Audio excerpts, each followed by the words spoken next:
আহমদ বিন হাম্বল রাহিমাহুল্লাহর ছেলেকে তার ছাত্ররা জিজ্ঞাসা করল, শায়েখ, মানুষ মৃত্যুকে কেন এত বেশি অপছন্দ করে?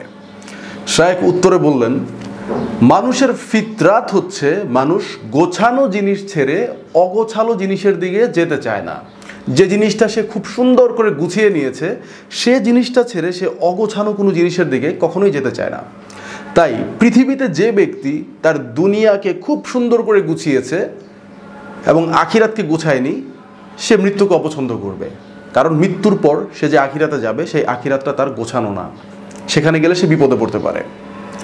আর পক্ষান্তরে যে ব্যক্তি তার আখিরাতকে সুন্দর করে গুছিয়ে নিয়েছে, যাই হোক তার এর জন্য দুনিয়ার কিছু কমতি হয়েছে, দুনিয়ার কিছু ক্ষতি হয়েছে, কিন্তু আখিরাত সুন্দর করে গোছানো, তার জন্য মৃত্যুটা একটা সুসংবাদ। কিন্তু যে ব্যক্তি আখিরাতকে সুন্দর করে গুছায়নি, তার জন্য মৃত্যুটা একটা দুঃসংবাদ।